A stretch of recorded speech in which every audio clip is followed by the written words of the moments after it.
Greetings, ladies and gentlemen. Today is Wednesday, October 18th, and the first two games of the championship series have been played, and we're talking about it. Let's do it.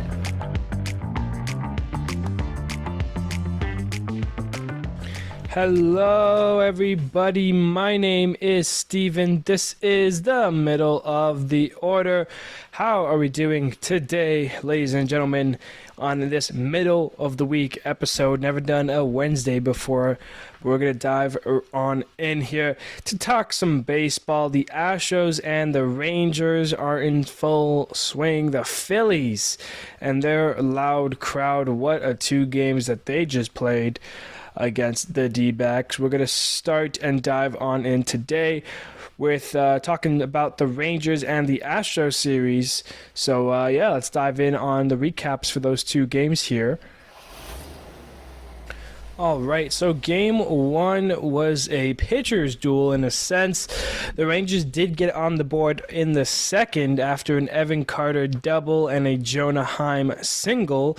Later on in the fifth inning, it's Leody Taveras taking Justin Verlander deep, a home run for him. His first of the postseason makes it 2-0 Texas. Jordan Montgomery, he was on it in this game. Yordan Alvarez, the big Astro back, he struck him out all three times that Montgomery faced him. That's a huge batter to be getting swings and misses on. Monty was great. Sabores, Chapman, Leclerc, the four of them combined to shut out the Astros in the first game as Texas wins it 2-0. Jordan Montgomery, as I said, was electric. 6 1/3 innings pitched, 5 hits, no earned runs, a walk, and 6K. He needed to get that rebound game back. And Justin Verlander, he was pretty good too, but he gave up those 2 runs. The 6 2/3 innings pitched for him, 6 hits, 2 earned runs, 2 walks, and 5 Ks. So Texas gets the jump on the Astros on the road and takes the first game 1-0. Game 2 was heavy for Texas early as they got to Fromber. 2 singles from Simeon and Seager to lead off the game. They score a run on an error from Fromber for Roby Grossman comebacker. Adolis Garcia RBI single, that makes it 2-0, and then Mitch Garver, the RBI single, makes it 3-0 before an out was even recorded in this game. Nathaniel Lau, he has an RBI single. Texas ends the top of the first up 4-0, and talk about a way to start that game off. Later on, bottom second, Yordan Alvarez, his 5th homer already of the postseason. That gets the Astros on the board in the series, making it 4-1. Very next inning, though, top 3, Jonah Heim gets that run right back, a solo shot of his own to make it 5-1 Texas. A couple innings later, we're in the bottom of the 4th, and it's Alex Bregman with a solo home run. That makes it a 5-2 ball game. And then in the bottom of the 5th, we got to see the balls on Nathan Eovaldi after allowing back-to-back singles to Brantley and McCormick, and then an error from Josh Young, which allows the bases to be loaded, and there's nobody out. A huge opportunity for the Astros. Nathan Eovaldi strikes out Yanyer Diaz, strikes out Jose Altuve, and gets Bregman to ground out to end the inning. He escapes the bases loaded, no outs jam. What a performance from Eovaldi. In the bottom of the 6th, though, the Astros do tackle on a run off of a Brantley double. That makes it 5-3. And then later on, it's the bottom of the 8th. Yordan Alvarez, again, a home run. His 6th of the postseason. The Astros now only down 1 run heading into the final inning. Jose Leclerc comes in and gets a 1-2-3 inning in the 9th. That ends it. He gets the save for Texas, who comes to Houston and takes the first 2 games on the road as they beat them 5-4. Nathan Eovaldi was great in this game. 6 innings pitched, 5 hits, the 3 earned runs, 1 walk, and 9 Ks. Of course, those came off some home runs. Unluckily here, but for Amber Valdez, he's been getting eat up 2 2/3 innings pitched, 7 hits, 5 runs, 4 of which were earned, 1 walk, and 6 Ks. Not the greatest day for Fromber. Texas takes the 2-0 series lead as they head home, and what a game that will be for Texas. And I want to talk about Jose Leclerc really quickly because he has pitched in all 7 of Texas postseason games, and he's done a great job out of the pen here. A 1.23 ERA in 7 games, 7 strikeouts, 4 hits, has only given up the 1 earned run.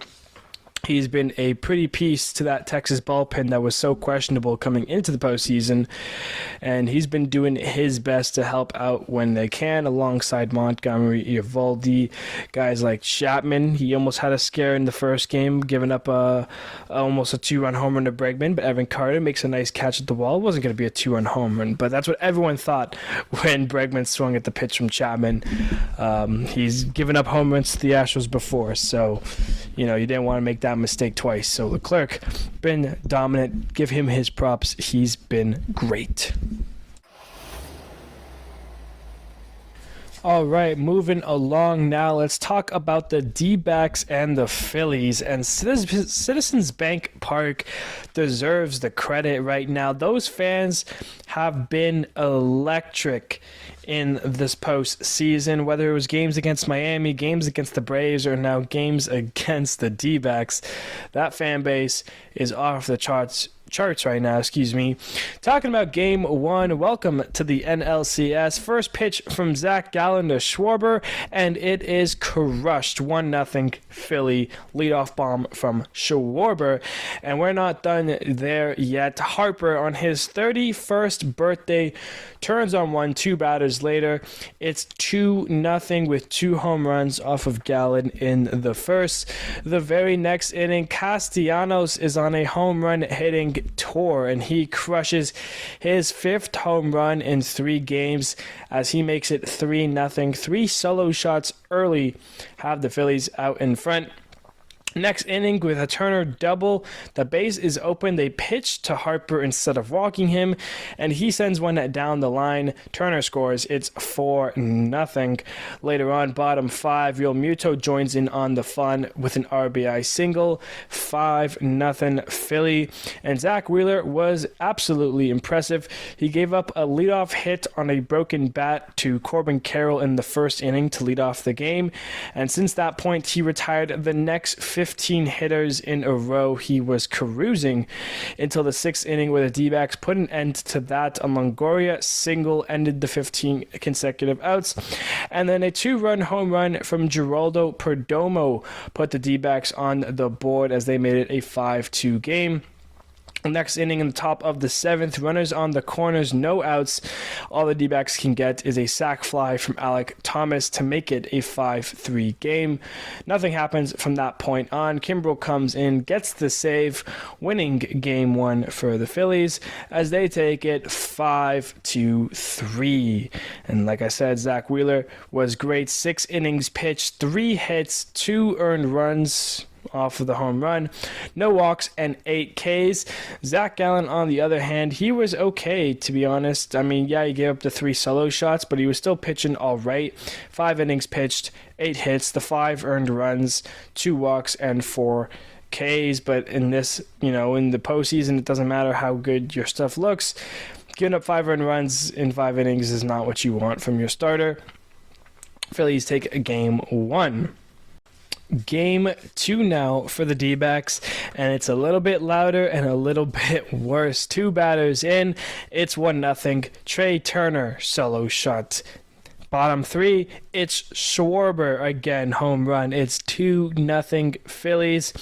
The D-Backs are having a hard time with Aaron Nola on the bump. Meanwhile, the Phillies enter the 6th inning, and guess who's leading it off with a home run? Schwarber again, his 3rd home run of the series. 3-0 Phillies, but that wasn't the only run.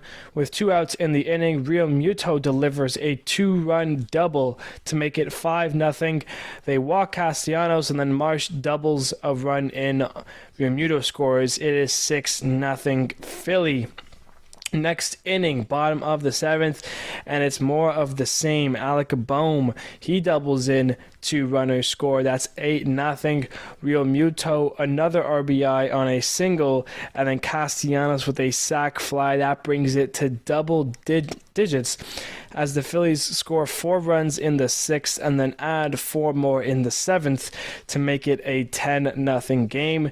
The D-Backs can't do anything, and they get shut out as the Phillies are 6-0 at home this postseason and take a 2-0 series lead as they win it 10-0. Big game. The Philly crowd was loud and Kelly couldn't keep up, although he pitched all right. Aaron Nola, though, was great. 6 innings pitched, 3 hits, no earned runs, no walks, and 7 Ks. While Kelly, on the other hand, you take away those 3 home runs, he didn't give up a single hit. He pitched 5 2/3, gave up 3 hits, being the 3 home runs, 4 earned runs to his name, 3 walks, and then 6 Ks. So yeah, just really unfortunate. Schwarber got to him twice. Turner got to him early. And I mean, Aaron Nola on one hand has been amazing for the Phillies in his 3 starts. He is 3-0, 18 2/3 innings pitched, 19 Ks, and his ERA is 0.96. He's been dominant for the Phillies as well as Wheeler, but I mean, that's a 1-2 punch that's as strong as any right now. They're pitching out of their minds for the Philadelphia Phillies. So far in this postseason, only 4 players have over 10 hits, 3 of which are from the Phillies. Trey Turner, Bryce Harper, and Nicholas Castellanos have been amazing in the postseason. Ketel Marte being the other player with over 10 hits. And if you're the D-Backs, you just dropped 2 games on the road. You're heading home for now the next 2, possibly 3 if you can get a win. What you guys need to do is you guys need to start hitting as a team. Outside of Corbin Carroll and Ketel Marte, nobody has an average above 250. Christian Walker has an average of 250, but, Tommy Pham, Evan Longoria, Lourdes Gurriel Jr., Alec Thomas, all of which hitting below 250. We saw the Brewers series. We saw how they turned it on. The Dodgers series, they kept it. These first 2 games against the Phillies have not been so kind to them. They need to start working on that. The D-Backs weren't a home run hitting team, yet they showed up against the Brewers, even with the Dodgers hitting home runs. Moreno's had 3. Gurriel had 1. Carroll had a couple. So far, they've been kind of kept quiet outside of the Geraldo Perdomo homer in Game 1. Hey, they were down 5-0 in Game 1, and they scored 3 runs and kept things close. Game 2, that was a hard game to go against Nola. They can't do much. But, I think if you're Arizona, you still have to feel good. You still have to feel like you can win this series because you know what? You can.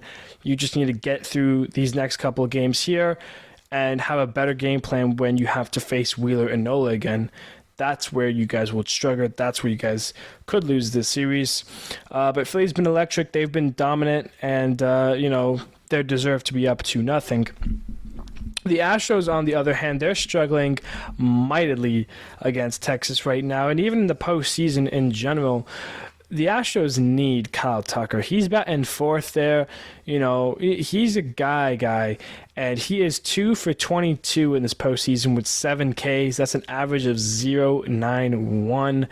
When you're not even hitting 100, you gotta lower him in the lineup. You gotta bring up the guys right now. Altuve's batting 1st, and he's 4 for 25 in the postseason. That's an average of 160. Yanyer Diaz, he's 0 for 10. Like, a lot of these Astros have been struggling outside of guys like Yordan Alvarez, Jose Abreu's been good, Chas McCormick, Michael Brantley, maybe even Bregman's been good, but, Abreu bats 6th, McCormick bats 7th, Brantley bats 8th, essentially. Like, these are guys, the bottom of the lineup is doing it, and outside of Yordan Alvarez, like Altuve's not, he's struggling. Kyle Tucker's not looking good. Bregman's been hit or miss. He's had a couple of clutch hits. He had the home run in the second game. But I mean, you guys need a hit. And, Montgomery and Eovaldi, they've been tough cookies for everybody. Texas hasn't lost yet. They're 7-0. They swept Tampa Bay, they swept Baltimore, and they've taken the first 2 games against you guys here. And I mean, if you're the Astros, you need to win Game 3 today. It's an absolute must, or else, you're pretty much saying Texas is heading to the World Series. I don't think the Astros win 4 straight after dropping the first 3, especially with Framber, the way he's been pitching. He's been awful for the Astros. In 7 innings pitched, he has 9 earned runs. The Astros last year with their World Series run, how many innings he pitched, he only gave up 4 earned runs. He has doubled that, and he's pitched way less, so it's not been a good stretch for Framber here in this postseason. The Astros bullpen's been good.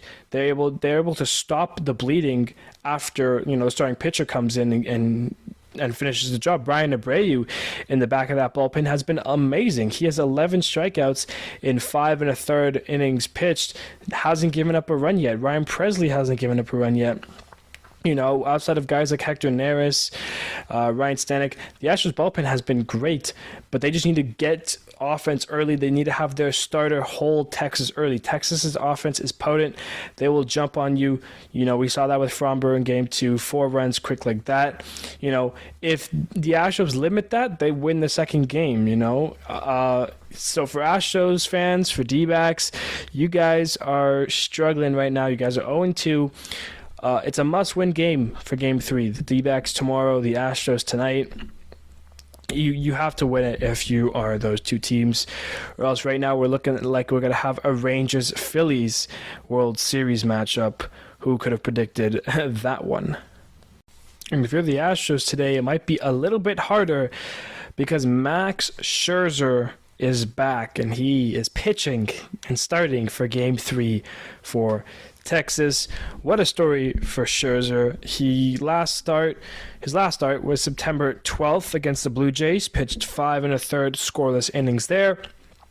And then he had muscle problems, right arm struggle, and he was placed on the IL, and people thought he was going to be done for the season entirely.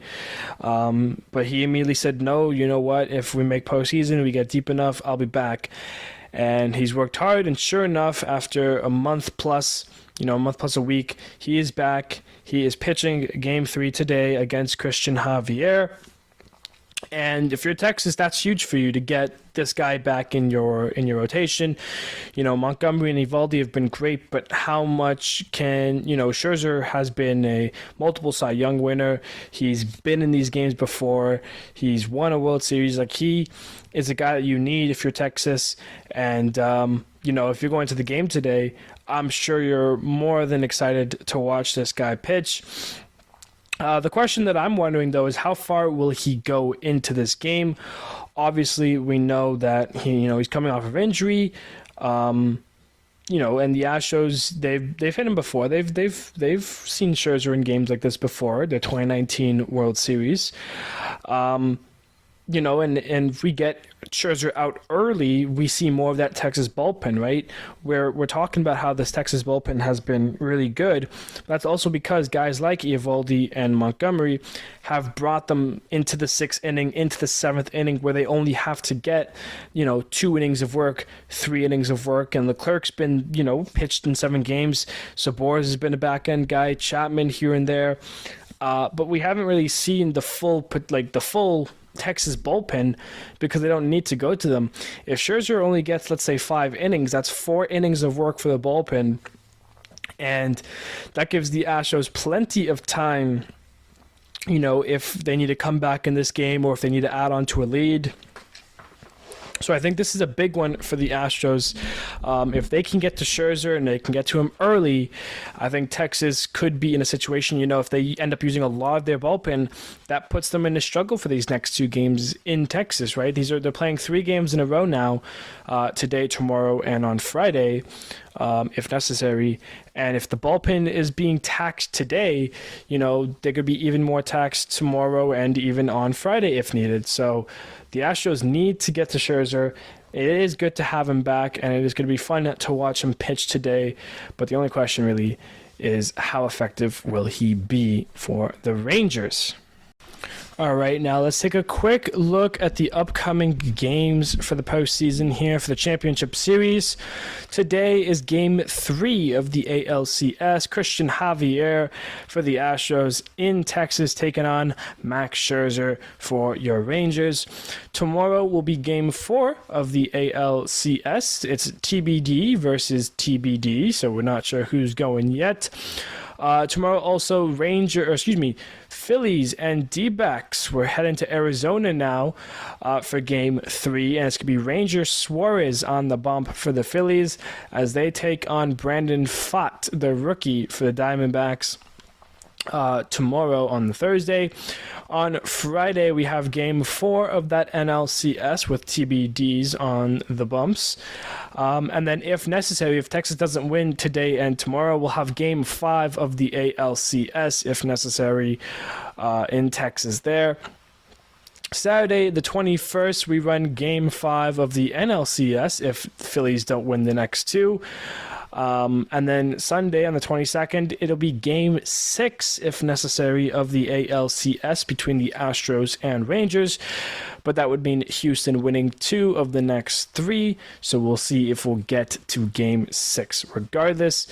And then Monday on the 23rd, that's when we will have our next episode. It'll be episode 60, which is crazy to think. Thank you all for the support throughout the season, but we're not done yet. We're still going strong. But yes, next episode will be on Monday, so we have a nice 5-day break here. And that episode will be going over the games. So, what is that? 7 games to go over, if necessary. So that will be fun there.